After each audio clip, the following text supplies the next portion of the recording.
Banyak yang menganggap bahwa orang Jepang sangat disiplin.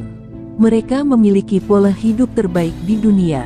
Namun, rupanya ada hal menarik dari Jepang yang membuat kita tercengang.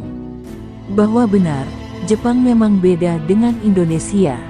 Di Indonesia, di beberapa kota bahkan untuk mencari sekaleng bir saja sulit, oleh sebab ada larangan dari pemerintah kota atau pemerintah kabupatennya. Bahkan, sering kali untuk menghilangkan kerinduan untuk menenggak segelas bir, harus mengunjungi bar yang ada di sebuah hotel, yang kebetulan memiliki izin khusus untuk memasarkan minuman beralkohol. Hal ini berbanding terbalik di sini. Di Jepang, minum alkohol sudah merupakan ritual, dan telah jadi budaya, disebut dengan Bonenkai.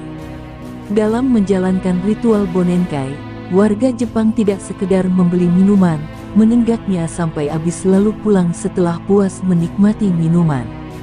Lebih dari sekedar yang dimaksud, di mana warga Jepang senang berpindah lokasi tempat atau kedai minum, mereka mencari kedai minum baru untuk melanjutkan kegiatannya.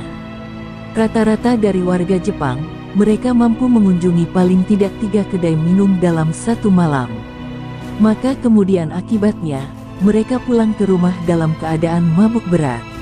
Maka menjadi tidak heran, bila di Jepang, Anda menemukan orang mabuk yang terkapar tertidur di stasiun atau di depan toko, ada yang muntah-muntah, ada yang berteriak-teriak sehingga mengganggu ketenangan warga lainnya. Tentu saja, hal ini sangat berbeda saat Anda berkenalan dengan orang Jepang pada acara resmi. Mereka selalu tampak pendiam, sopan dan tertib. Sewaktu sudah mabuk, semuanya terbalik 180 derajat, sirna sudah gambaran positif mengenai warga Jepang. Menurut perjalanannya, pemerintah Jepang memberikan izin batasan usia 20 tahun bagi seseorang untuk boleh meminum minuman beralkohol. Minum bersama teman, baik teman kuliah, teman bisnis maupun teman kerja adalah budaya, sehingga bila Anda ingin akrab atau masuk dalam inner circle dengan orang Jepang, Anda harus siap untuk menenggak puluhan gelas minuman beralkohol. Lebih-lebih, sewaktu sepulang kerja banyak karyawan yang menghabiskan waktu untuk minum-minum bersama teman-temannya, khususnya saat akhir pekan. Kadang-kadang mereka minum sampai mabuk dan tidak sanggup berjalan tegap lagi, serta sambil meracau tidak karuan. Bahkan ketika di kereta api malam hari, sangat mudah menemukan aroma mulut berbau alkohol. Uniknya meski mabuk, mereka jarang sekali berbuat onar di ruang publik. Sehubungan dengan budaya minum-minum ini, memang selalu meningkat menjelang akhir tahun. Konon ini dilakukan untuk melupakan segala kepedihan dan kesulitan dalam tahun yang baru mereka jalani. Salah satu penanda dimulainya musim minum Bonenkai di akhir tahun, adalah antrian di toilet-toilet umum yang panjang. Konon, sebab antrian bisa sampai mengular keluar toilet. Sebagian karena mereka bukan hanya buang air kecil, tetapi sekaligus muntah-muntah akibat kebanyakan minum. Dan yang paling banyak, adalah orang-orang yang sudah mabuk dan hanya berdiri lama di depan urinoir. Mereka tidak sadar prosesi buang air sudah selesai. Untuk lebih mengenal dan memahami budaya minum di Jepang, Anda dapat mengunjungi museum bir yang terletak di tengah kota Sapporo.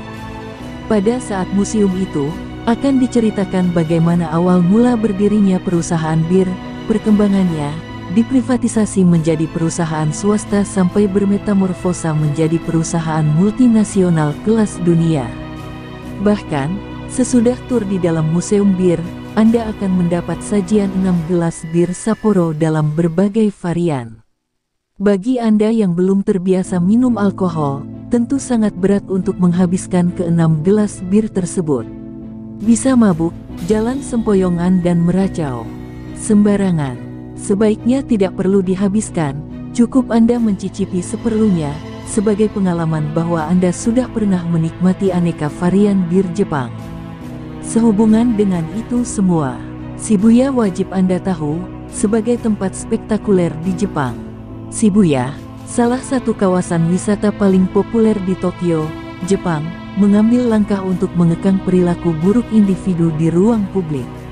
Kini, Di Shibuya dilarang meminum minuman beralkohol di jalan-jalan atau tempat umum. Kini, peraturan larangan minum alkohol di jalan atau tempat umum tersebut diharapkan telah berlaku sejak 2024 di Shibuya, yaitu dengan memberlakukan jam mulai pukul 6 sore sampai jam 5 pagi setiap hari. Usia pun juga diatur.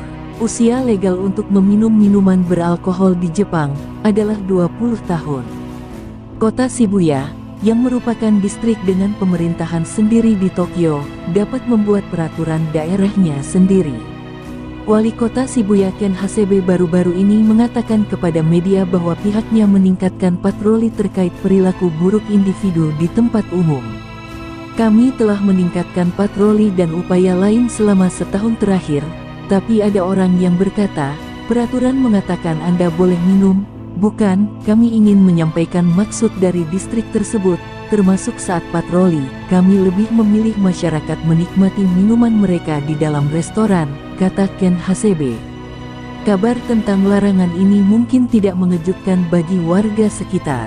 Musim gugur yang lalu, Shibuya melarang aktivitas terkait Halloween di distrik tersebut, dan alkohol disebut-sebut sebagai alasan utama di balik pelarangan tersebut. Hal ini termasuk larangan minum alkohol di luar bar dan restoran. Wali Kota Hasebe mengatakan bahwa bisnis lokal mendukung peraturan tersebut pada bulan Oktober tahun 2023 dan berada di balik dorongan untuk menjadikan peraturan itu permanen.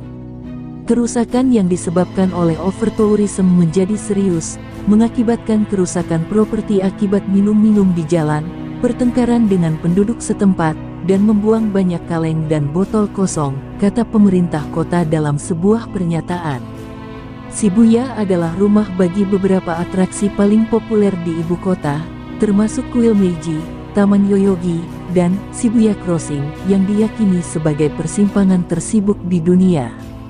Jepang telah berjuang untuk mengatasi overtourism sejak dibuka kembali sepenuhnya pasca pandemi. Lebih dari 3 juta pengunjung mengunjungi negeri matahari terbit pada April dan Mei tahun ini. Tren ini kemungkinan akan terus berlanjut hingga musim panas. Mendidik pengunjung tentang budaya lokal Jepang telah menjadi komponen besar dalam menghadapi masuknya wisatawan internasional. Di kota bersejarah Kyoto, di mana geisha dan murid-muridnya, Maiko, dapat ditemukan di sekitar gang-gang kuno, penduduk setempat telah mencoba mencari cara untuk mencegah orang asing melecehkan para perempuan tersebut saat mereka dalam perjalanan ke dan dari tempat kerja. Kantor pariwisata resmi Kyoto telah memasang poster dan membagikan pamflet tentang berbagai adat istiadat sosial di Jepang, mulai dari cara menggunakan toilet hingga cara memberi tip. Nasihat ini juga berlaku bagi geisha, yaitu para pengunjung diminta untuk tidak menyentuh para wanita tersebut, mengenakan kimono mereka, atau mengambil foto mereka tanpa izin. Penduduk lokal Gion juga telah mengambil beberapa tindakan, seperti memblokir gang-gang pribadi. Meskipun ada tindakan-tindakan tersebut, geisha paparazzi, dan turis-turis pengganggu lainnya masih menimbulkan konflik antara pengunjung dan penduduk setempat.